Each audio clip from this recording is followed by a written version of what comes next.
Hello friends, मैं अंकित स्वागत करते हैं आप सभी का टीएससी क्लासेस भाई अंकित सर में। फ्रेंड्स, इस वीडियो में हम बात करेंगे प्रैक्टिस सेट का। तो यह मैथ का प्रैक्टिस सेट नंबर 47 है। तो फ्रेंड्स, इसमें जो प्रैक्टिस सेट 47 है, प्रैक्टिस सेटों में होते हैं 15 मोस्ट इंपॉर्टेंट क्वेश्चन।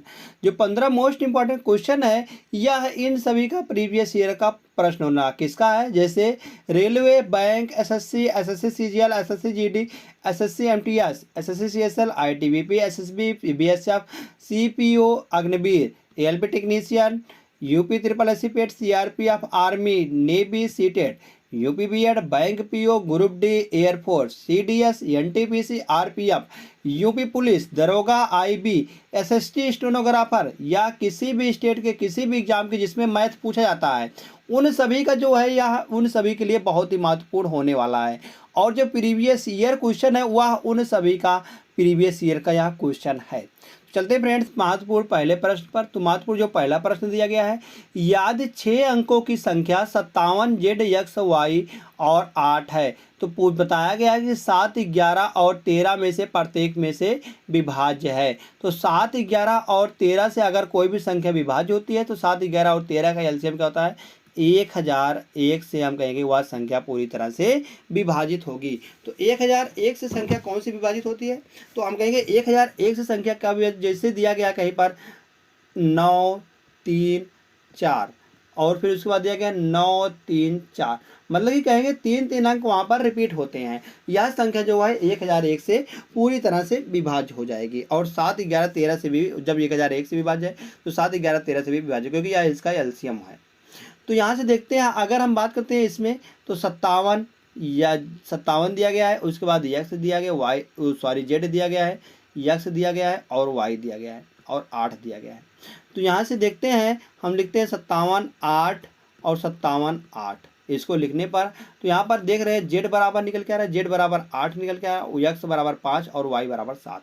तो एक्स की जगह पर हम क्या रखेंगे, 5 रख देंगे और वाई की जगह पर हम 7 रख, 7 दूनी 14 हो जाएगा और जेड की जगह पर 8 हो जाएगा, जेड की जगह पर 8 निकल के आ जाएगा। तो 8 और 5 करेंगे तो 13 निकल के आएगा, 13 माइनस 14। तो 13 माइनस 14 करेंगे तो माइनस का 1 निकल के आ जाएगा। तो इस क्वेश्चन का जो आंसर निकल के आएगा वह माइनस का 1 हो जाएगा। -1 इसका सही जवाब निकल के आ जाएगा। जैसे -1। नेक्स्ट क्वेश्चन पर, तो नेक्स्ट क्वेश्चन दिया गया है, यदि दो संख्याओं का महत्तम समापवर्तक 6 तथा 54 लघुत्तम समापवर्तक है और इन्हीं दो संख्याओं के गुणनफल का वर्गमूल कितना होगा। तो अगर कहीं पर दिया गया महत्तम समापवर्तक 6 दिया गया है और उसका जो लघुत्तम है वह 54 है, तो इन संख्याएं कैसे निकलेंगी, हम कहेंगे 6AB बराबर दिया गया 54 दिया, क्योंकि संख्याएं ए बी हो जाएंगी और इनका लासा जो होगा अगर हम मासा से गुणा कर देते हैं तो वह लासा निकल के आता है। तो यहाँ से दोनों का गुणा जोड़ते घटा यहाँ से भाग देते हैं तो 6 9 54, 9 बार जाएगा तो ए बी बराबर 9 आएगा। हम ए की जगह पर क्या रख दें जिससे क्या आ जाएगा, हम कहेंगे ए की जगह पर क्या रख दें जिससे 9 आएगा गुणा करने पर, और बी के दोनों जगह पर हम क्या हम कहेंगे ए की जगह पर 1 रख देते हैं, बी की जगह पर हम 9 रख देते हैं, तो गुणा करने पर 9 निकल के आएगा। तो यहाँ से देखते हैं फ्रेंड्स, अगर हम बात करते हैं यहाँ से संख्या की, तो संख्या क्या है, संख्या यहाँ पर अगर हम 1 बराबर कितना है, 1 बराबर दिया गया है 9। अगर हम इसमें गुणा करते हैं समापवर्तक का तो 9 या 6 आ जाएगा और यह 54 हो जाएगा। तो दोनों को आपस में गुणा करने पर क्या निकल कर 6 गुणे 54। तो 6 गुणे 6, यहाँ से 6 बाहर आ जाएगा क्योंकि 6 9 54, इसको 54 को क्या लिख सकते हैं, 6 गुणे 9 लिख सकते हैं।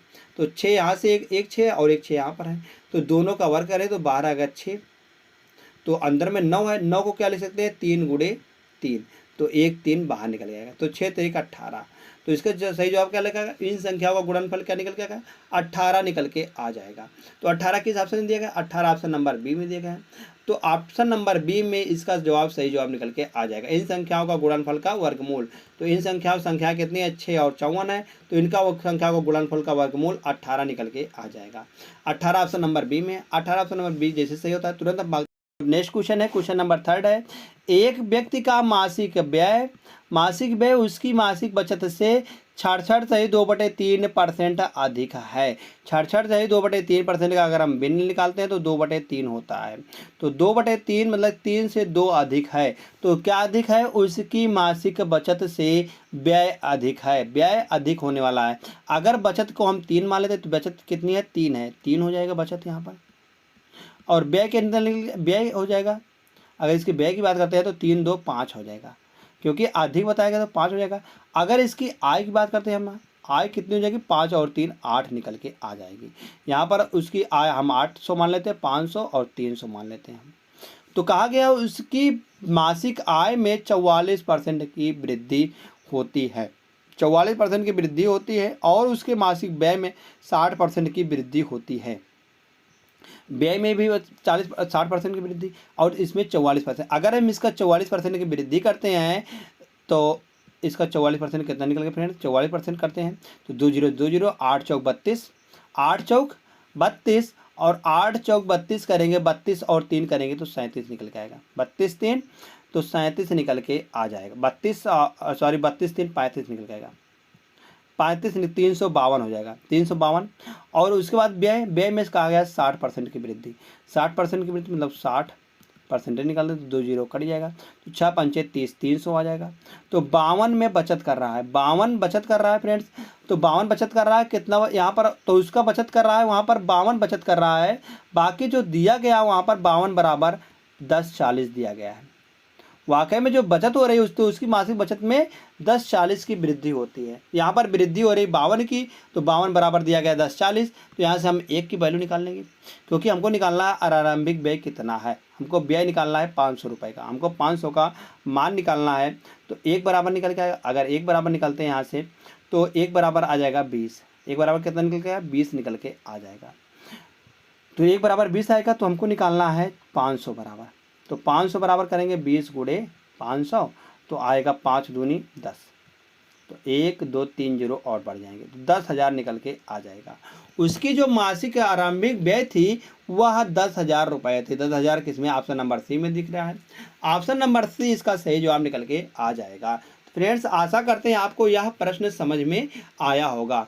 तो समझ में आया तो चलते हैं फ्रेंड्स नेक्स्ट क्वेश्चन पर। नेक्स्ट क्वेश्चन क्या दिया गया? अगला प्रश्न है, कोई व्यक्ति किसी वस्तु को 12% की हानि पर बेचता है। एक व्यक्ति है वह जो एक वस्तु को 12% की हानि पर बेचता है, 12% की हानि पर बेचता है।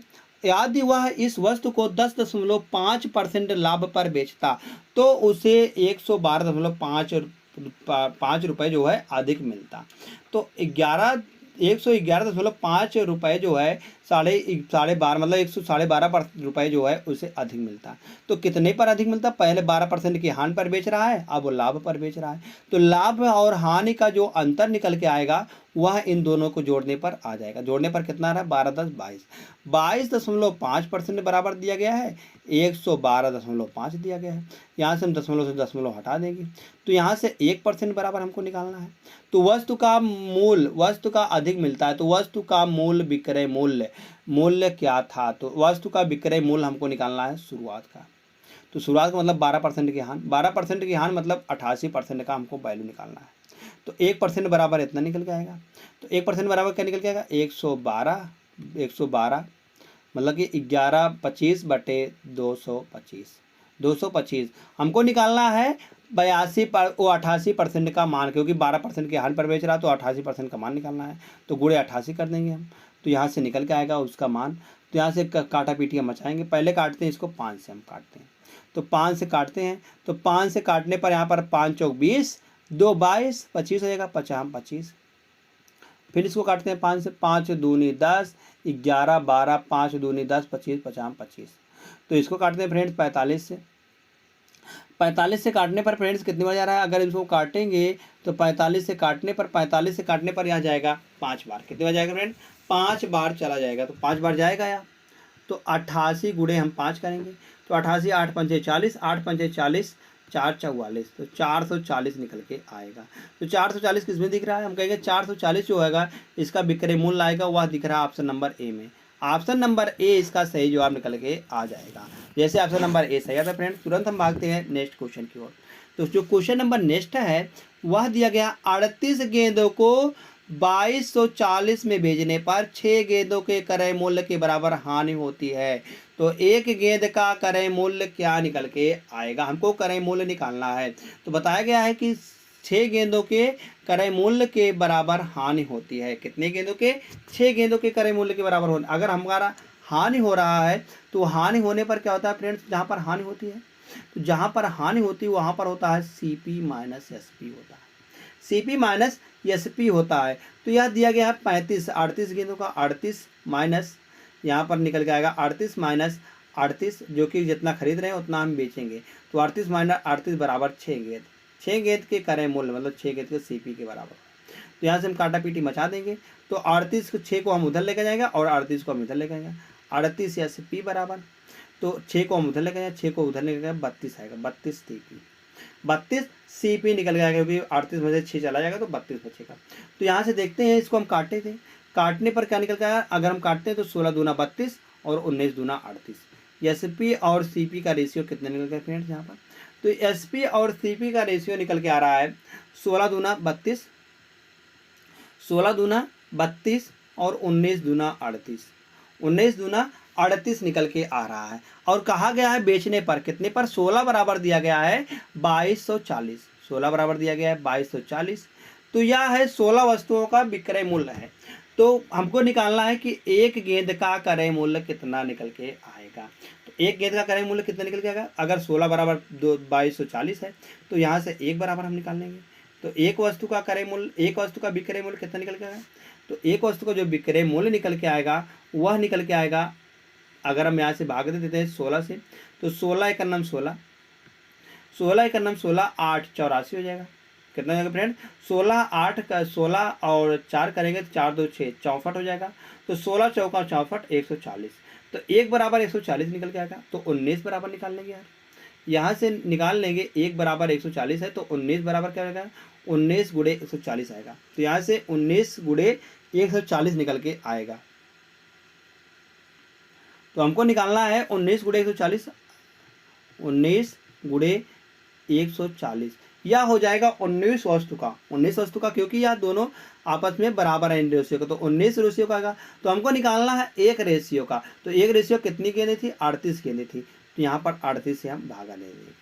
तो 19 दूना 38 हो जाएगा और 2 से काटेंगे 7 दूनी 14। तो यहाँ से 70 निकल के आ जाएगा, 70 निकल के आ जाएगा। एक वस्तु का क्रय मूल्य, एक गेंद का क्रय मूल्य कितना निकलेगा? 70 निकल कर, 70 के हिसाब से ऑप्शन नंबर डी में है। तो ऑप्शन नंबर डी को यहाँ से सही कर देंगे और तुरंत निकल जाएंगे फ्रेंड्स हम नेक्स्ट क्वेश्चन पर। तो जो नेक्स्ट क्वेश्चन दिया गया है वह है, एक व्यक्ति ने 25,000 की राशि को आंशिक रूप से 10% प्रतिवर्ष साधारण ब्याज पर और शेष को 12% वार्षिक साधारण ब्याज पर निवेश किया। 2 वर्षों के अंत में प्राप्त कुल लाभ, कुल ब्याज जो है वह 5660 रुपये 5640 था। तो राशि के 2 भागों के बीच का अंतर कितना निकल के आएगा? तो राशि के 2 भागों के बीच का अंतर कितना निकल के आएगा वह हमको ज्ञात करना है। तो हम फ्रेंड्स कहेंगे कि हमने जो दिया था, एक को दिया था 2 वर्षों के लिए दिया है साधारण ब्याज पर। तो अगर 10% पर हम मान के चलते 10% पर दिया है तो 10% पर कितना? अगर 2 वर्षों का है तो 20% हो जाएगा। तो अगर 12% का है 2 वर्षों का तो 12 दूना 24 निकल के आएगा, 24% आ जाएगा। हम मान के चल रहे हैं कि उन्होंने जो दिया था उन्होंने 20% पर दिया था कुल राशि को। कितने परसेंट पर दिया था? 20% पर दिया था उन्होंने कुल राशि को। कुल राशि को कितने पर दिया था? हम कहेंगे 20% पर दिया था। तो 20% पर हम निकाल लेंगे कितनी राशि थी? 25,000 का 20% है। तो 25,000 का जैसे हम 20% निकालते हैं 20/100, तो यहाँ से निकल के आएगा 2 जीरो कट जाएगा। तो 25 दूना 50 निकल के आ जाएगा। 50 1 2 2 जीरो और बढ़ा देंगे 3,000, मतलब 5,000 आ जाएगा। वैसे ब्याज उसको मिल रहा है कुल 5640 मिल रहा है, 5640 मिल रहा है। तो इनका दोनों का अंतर कितना आ रहा है? 640 आ रहा है। 640 का जो यह कमी है यह कहाँ से निकल के आ रही है? हम कहेंगे 640 का जो कमी है यहाँ से 4% के बराबर है। 4% बराबर 640 दिया गया। तो हमको निकालना है 100%। तो 100% बराबर यहाँ से कैसे निकलेगा? तो 100% कैसे निकल गया? इसको काटेंगे हम। तो 4 मतलब 16 चौका 64, 16 160 आएगा। तो 160 मतलब यहाँ पर आ जाएगा 16,000 रुपये आ जाएगा उसका, जो उन्होंने दिया था 12% पर। तो पूछा गया है इन दोनों का जो अंतर है वह कितना निकल के आएगा, मतलब कि 16,000 दिया है इतने पर, तो 20 और कितने पर दिया होगा, अगर वह दिया है 10,000 पर कितना राशि दिया गया है, हम कहेंगे 10,000 पर उन्होंने दिया है 10% पर, तो दिया है 16 और 9, 16 9 कितना हो जाएगा 25 होगा, 9,000 दिया है उन्होंने 16 मतलब कि 10% पर, तो दोनों का अंतर कितना निकल जाएगा, 9 7 16, 7,000 निकल के आ जाएगा। तो 7,000 किस ऑप्शन में दिया गया फ्रेंड्स, हम कहेंगे 7,000 दिया गया है ऑप्शन नंबर 3 में, तो ऑप्शन नंबर डी जो हो जाएगा इसका सही जवाब निकल के आ जाएगा।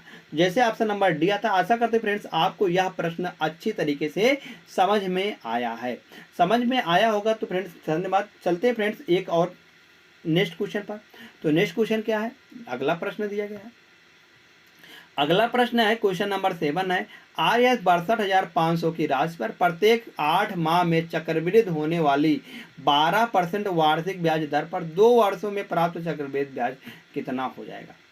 प्रत्येक 8 माह में, प्रत्येक 8 माह में 12% की, अगर हम 12% देखते हैं तो 12% हो जा रहा है एक वर्ष में।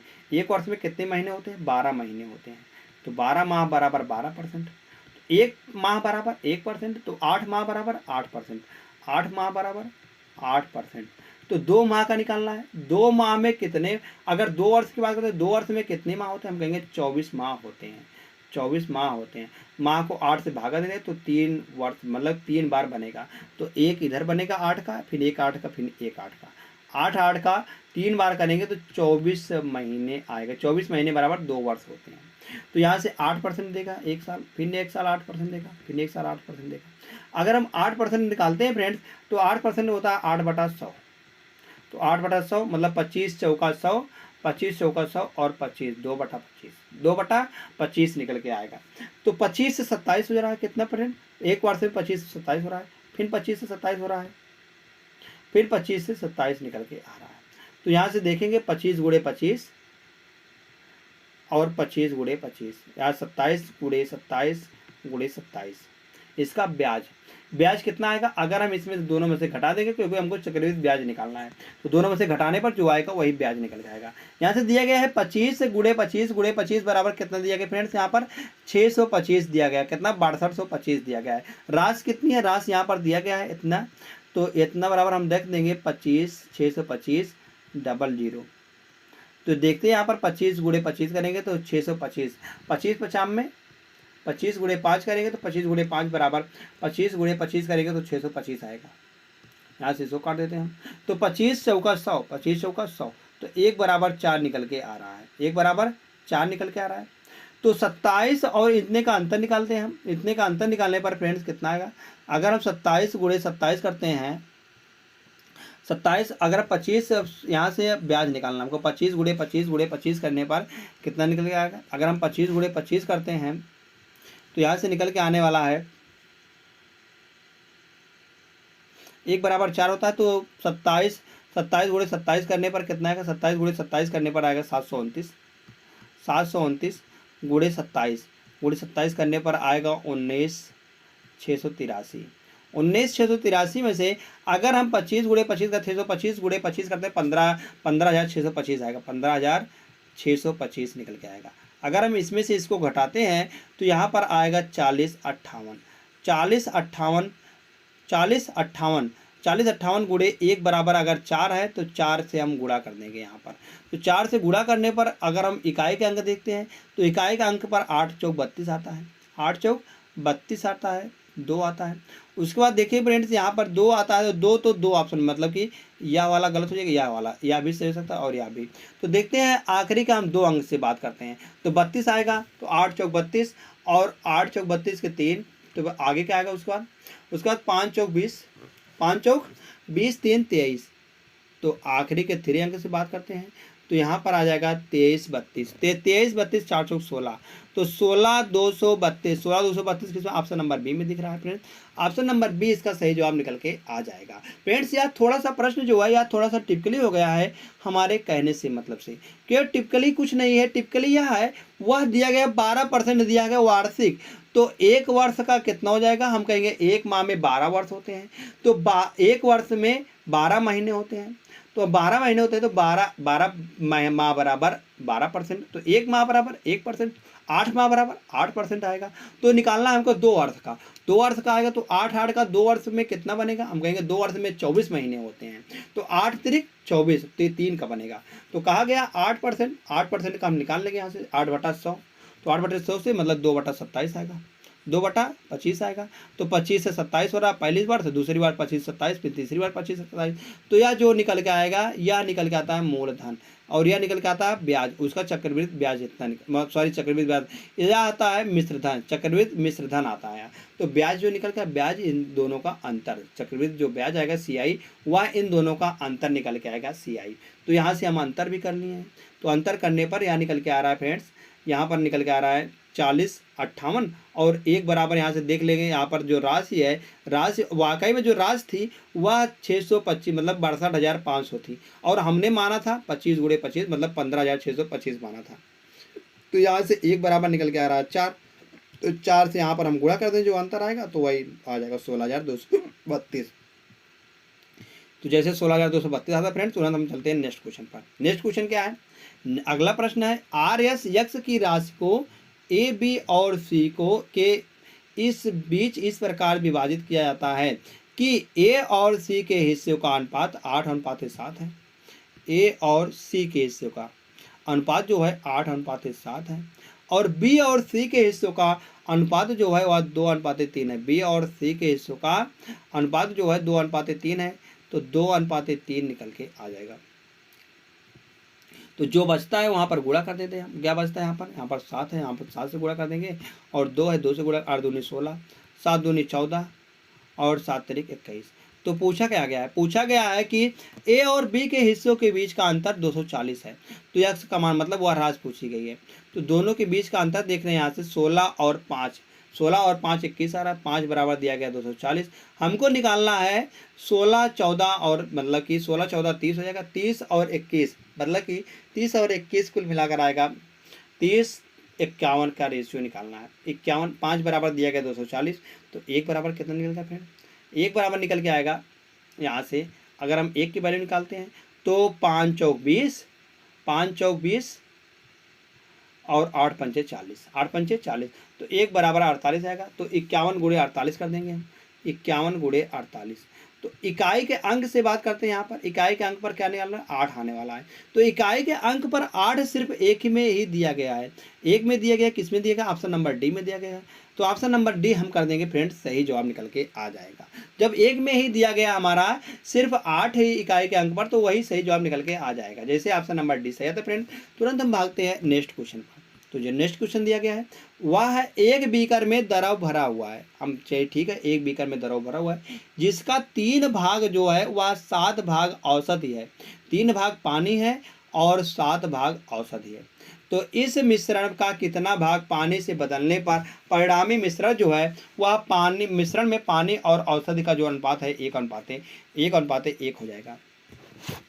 तो कहा गया 3:7 के अनुपात में थे, या वाटर है और या औषधि है, औषधि है, तो या पानी है और या औषधि है। तो कहा गया है 3:7 के अनुपात में थे, मगर बताया गया कि 1:1 के अनुपात में लाना है हमको। तो हमने कहा गया, हमने उतला पतली किया है, किसको किया है, हमने उतला पतली किया है पानी को, पानी को हमने उतला पतली किया है। तो पानी को यहाँ पर जो अगली औषधि को हमने चेंज तो नहीं किया है, तो औषधि सेम आएगी, औषधि सेम आएगी, मतलब यहाँ पर 7 दिया गया तो यहाँ पर भी 7 आएगी। 7 बनाने के लिए यहाँ पर 7 से गुणा करना पड़ेगा, तो 7 हो गई, 7 से 7 ठीक है औषधि। तो वाट पानी कितना मिला है, हम कहेंगे पानी को 7 से 3 हो गया है, 7 से मतलब 3 से 7 हो गया है। तो कितना पानी मिलाया गया है, हम कहेंगे पानी मिलाया गया है यहाँ पर 4 पानी मिलाया गया, 4 पानी मिलाया गया है। तो कितने में मिलाया गया 4 पानी को, तो हम कहेंगे 3 7 3 10, 10 में 4 का पानी मिलाया गया, 4 हो जाएगा। यहाँ पर 2/5 निकल के आ जाएगा। तो कितना पानी बदला गया, हम कहें 2/5 भाग को वह पानी से बदलने पर जो परिणामी मिश्रण आएगा वह 1:1 के अनुपात में निकल के आ जाएगा। तो कितना है 1:1, कहाँ दिया 2/5, तो हम कहेंगे 2/5 ऑप्शन नंबर सी में दिया गया है। ऑप्शन नंबर सी यहाँ से सही जवाब निकल के आ जाएगा, जैसे ऑप्शन नंबर सी सही आता है फ्रेंड्स। तुरंत हम भागते हैं नेक्स्ट क्वेश्चन पर। तो जो क्वेश्चन नंबर नेक्स्ट दिया गया है वह है, किसी कक्षा में ग्रामीण छात्रों और शहरी छात्रों का अनुपात 4:7 है। तो ग्रामीण छात्रों का अनुपात, और यहाँ पर लिख लेंगे ग्रामीण और यहाँ पर लिख दें शहरी। शहरी छात्रों का अनुपात ग्रामीण 4:7 है। किसी परीक्षा में ग्रामीण छात्रों और शहरी छात्रों के औसत प्रतिशत अंक जो है 65 और 63 हैं, या 65 हैं और या 63 हैं। तो दिया गया इसे, तो बताया गया, पूछा गया फिर इससे यहाँ से हम दोनों को गुणा कर देते हैं तो कितना निकल के आएगा यहाँ पर योग। तो 65 × 4 करेंगे तो 65 × 4 करने पर 260 निकल के आएगा। और 63 × 7 करते हैं तो 63 × 7 करने पर 7 × 21 1 आएगा, अच्छा चौक 24, 24 और 2 करेंगे तो 44 निकल के आएगा। 7 छंग 42, 42 और 2 करेंगे 44 निकल के आएगा। तो कहा गया यहाँ दोनों का योग है, तो योग कितना है, योग अगर बात करें इन दोनों को जोड़ने पर, तो इन दोनों को जोड़ने पर कहा गया है संपूर्ण कक्षा का संपूर्ण औसत प्रतिशत ठीक 2 स्थान तक कितना आएगा। तो ठीक 2 स्थान तक अगर हम इन दोनों को जोड़ते हैं तो 1 आएगा, और 6 4 10 आएगा 0, 6 4 10 के 0, और उसके बाद 4 2 6 1 7, 701 बटे कितने में बटेगा, तो यही तो दोनों हैं, तो 7 और 4 11 में बढ़ जाएगा। तो इन दोनों का जो औसत आएगा कितना आएगा, 11 छक्का 66, 11 छक्का 66 और 4 आएगा यहाँ पर कितना फ्रेंड, 4 आएगा 40 हो जाएगा। तो 11 तिहाई 33, 33 और करेंगे फ्रेंड 33 और 7 करेंगे 70 हो जाएगा। 11 छक्का 66, 11 छक्का 66, फिर यहाँ पर 33 आएगा, 3 आएगा, मतलब 63.3 जो है 63.3, 11 छक्का 66, 3 आएगा, ठीक है। यहाँ पर हो जाएगा 81, सॉरी यहाँ पर 8 आएगा, तो 11 7 77 हो जाएगा, 11 7 77 हो जाएगा, मतलब कि 63.73 जो है यह इसका सही जवाब निकल के आएगा। 63.73 ऑप्शन नंबर सी में दिया गया है। ऑप्शन नंबर सी इसका सही जवाब निकल के आ जाएगा। जैसे ऑप्शन नंबर सी सही आता फ्रेंड, तुरंत हम भागते हैं नेक्स्ट क्वेश्चन पर। तो नेक्स्ट क्वेश्चन क्या है, अगला प्रश्न होने वाला है, एक पुरुष किसी काम को 20 दिनों में पूरा कर सकता है। एक पुरुष जो है वह किसी काम को 20 दिनों में पूरा कर सकता है। तो एक पुरुष किसी काम को 20 दिनों में पूरा कर सकता है, और एक महिला उसी काम को 10 दिनों में पूरा कर सकती है। एक महिला उसी काम को 10 दिनों में पूरा कर सकती है। तो ब्याज हुए 5 दिन तक एक साथ काम करें, 5 दिन तक एक साथ काम करें। तो यहाँ से निकाल लेते हैं हम, अगर एक पुरुष है तो एक दिन 20 दिन में काम कर रहे हैं, 20 दिन में पूरा कर सकते हैं। और एक महिला है, महिला मतलब कि वोमेन है, वोमेन जो है वह 10 दिन में पूरा, 10 और 20 का एलसीएम जो आएगा 20 आएगा। तो पुरुष की क्षमता कितनी आएगी, अगर हम पुरुष 1 आएगा और महिला की 2 आएगी, महिला की 2 निकल के आएगी इसकी कार्य क्षमता। तो बात आ गया, जाते हुए एक साथ 5 दिन तक काम करते हैं, मिलकर कितने दिन तक, 5 दिन तक काम करते हैं। तो 3 2 और 3 की एफिशिएंसी से अगर वो 5 दिन तक काम करेंगे, तो 3 की एफिशिएंसी 5 दिन तक काम करेंगे तो 15 काम हो जाएगा। तो बचा कितना है, बचा है इसमें से 15 को घटा देंगे तो 5 काम बचा हुआ है। तो बताया गया, तो महिला को शेष कार्य को पूरा करने में कितना दिन लगेगा।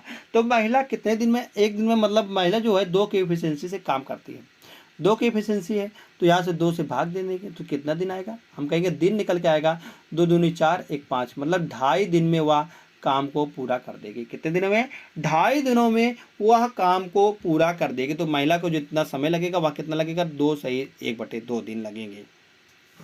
ऑप्शन नंबर ए सही जवाब निकल के आ जाएगा। जैसे ऑप्शन नंबर ए सही आता फ्रेंड, तुरंत हम भागते हैं नेक्स्ट क्वेश्चन पर। तो जो क्वेश्चन नंबर नेक्स्ट दिया गया है वह दिया गया है, पाइप ए और बी मिलकर एक खाली टैंक को 30 घंटे में भर सकते हैं। पाइप ए जो है वह बी जो, पाइप ए और बी दोनों मिलकर, पाइप ए प्लस बी दोनों मिलकर एक 30 घंटे में किसी टैंक को भर सकते हैं। और जबकि पाइप बी और सी मिलकर, बी प्लस सी मिलकर उसे 24 घंटे में भर सकते हैं। तो ए बी और सी तीनों मिलकर 24 घंटे में भर सकते हैं। ए प्लस बी प्लस सी तीनों मिलकर 20 घंटे में भर सकते हैं। तो तीनों का एलसीएम क्या निकल के आएगा, अगर हम बात करते हैं 30 20 और 24 का, 30 20 और 24 का अगर हम लेते हैं फ्रेंड्स यहाँ से एलसीएम, तो 120 निकल के आएगा, 120 निकल के आएगा। तो 30 4 3 12 आया जाएगा 4 बार, और यह जाएगा 5 बार, और यह जाएगा 20, मतलब कि 6 दूनी 12, 6 दूनी 12, 6 बार जाएगा। तो देखते हैं फ्रेंड्स, यहाँ से अगर हम बात करते हैं ए प्लस बी बराबर 4 है, तो सी बराबर कितना निकल जाएगा, 2 निकल के आएगा। अगर सी की इफिशिएंसी 2 हो गई है तो बी की इफिशिएंसी कितनी हो जाएगी, 3 हो जाएगी। अगर बी की इफिशिएंसी 3 हो गई है तो ए की इफिशिएंसी 1 हो जाएगी। यहाँ पर हमने सबकी एफिशिएंसी निकाल दी गई है। तो बताया गया है अकेले पाइप बी कितने घंटे में टैंक के 35% भाग को भर सकता है। तो हम 120 लीटर का है, 120 लीटर का 35% निकाल देंगे, 35/100।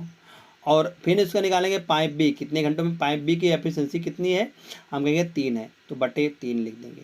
तो यहाँ से काटते हैं इसको, एक जीरो से एक जीरो कट जाएगा, 5 से काटते हैं इसको, 5 7 35, और इसको काटें हम 5 से, 5 दूनी 10, तो 6 दूनी 12 और 3 दूनी 6, 3 दूनी 6, तो यहाँ से निकल के आ रहा 7 दूनी 14। हम कहेंगे 14 घंटे में भर सकता है। कितने घंटे में फ्रेंड, 14 घंटे में। 14 ऑप्शन नंबर सी में आ रहा है, तो ऑप्शन नंबर सी इसका सही जवाब निकल के आ जाएगा। जैसे ऑप्शन नंबर सी सही आता फ्रेंड्स, तुरंत हम भागते हैं नेक्स्ट क्वेश्चन की ओर। तो क्वेश्चन नंबर नेक्स्ट क्या है, श्याम अपनी कार को 30 किलोमीटर प्रति घंटा 30 किलोमीटर की दूरी को है 45 किलोमीटर प्रति घंटा की चाल से चलाता है। 30 किलोमीटर की दूरी को 45 किलोमीटर प्रति घंटा की चाल से चलाता है। अगले 1 घंटे 20 मिनट के लिए वह इसे 51 किलोमीटर प्रति घंटा की चाल से चलाता है। फिर बताया गया पूरी यात्रा के लिए उसकी औसत चाल किलोमीटर प्रति घंटा में कितनी निकल के आएगी, कितनी निकल के आएगी पूरी औसत चाल। अगर हम बात करते हैं फ्रेंड्स, यहाँ से हम 20 मिनट को हम बदल लेंगे घंटे में, तो 20 मिनट को कैसे घंटे में बदलेंगे, तो मतलब कि 20/60 लिख देंगे, 20/60, तो 20 तिहाई 60, मतलब 1 सही 1/3, 20 तिहाई 60, 1 सही 1/3, 3 एक नाम 3 1 4, 4/3, 4/3, तो 4/3 घंटे यहाँ से आएगा। उसके बाद करते हैं कि औसत चाल बराबर क्या होता है, औसत चाल बराबर होता है फ्रेंड्स, औसत चाल हमको निकालना है, औसत चाल, तो औसत चाल बराबर होता है कुल दूरी बटे कुल समय, कुल दूरी बटे कुल समय, कुल दूरी। तो कुल दूरी कितनी है, कुल दूरी की बात करते हैं तो कुल दूरी एक तो 30 किलोमीटर चल रही है, और एक चल रहा है फ्रेंड्स यहाँ पे अगले 1 घंटे में एक 30 किलोमीटर चल रहा है, वह अगले चलाता है, और अगले 1 घंटे में 20 मिनट की, मतलब कि 1 घंटे 20 मिनट के लिए वह इसे 51 किलोमीटर प्रति घंटा की चाल से चलाता है।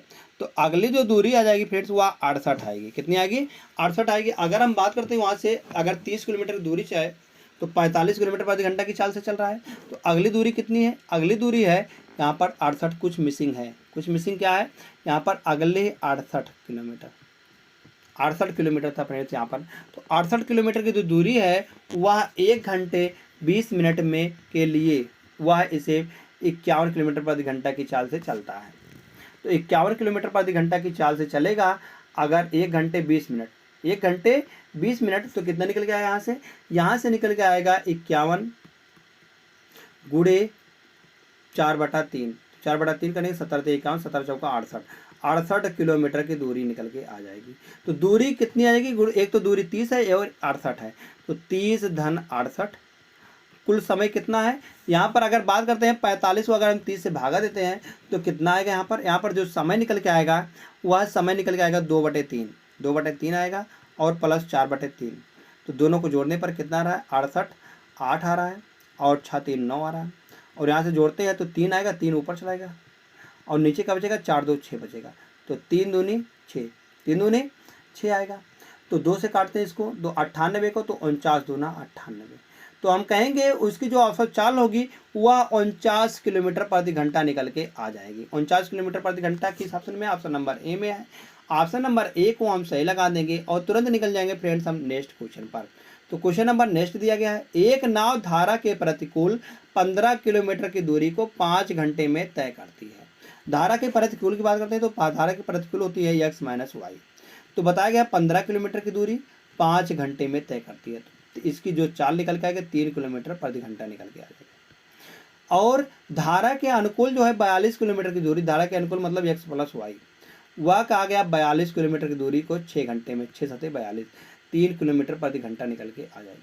तो बात करना है कि किलोमीटर तय करते हैं तो किलोमीटर प्रति घंटा में धारा की चाल ज्ञात कीजिए। तो धारा की चाल क्या होती है, y है धारा की चाल है और नाव की चाल x है। तो y अगर हम धारा की चाल निकालते हैं फ्रेंड्स तो इसमें से इसको घटा देंगे, मतलब कि सेकंड वाले में से फर्स्ट वाले को घटा देंगे। जैसे हम घटाएंगे तो यहाँ से x चला जाएगा, तो घटाने पर 2y और यह प्लस में हो जाएगा, तो y और y यहाँ पर आ जाएगा 2y, 2y निकल के आएगा, 7 में से 3 चला गया तो 4 बचेगा, तो 2 दूनी 4, तो y बराबर निकल के आएगा 2 किलोमीटर प्रति घंटा।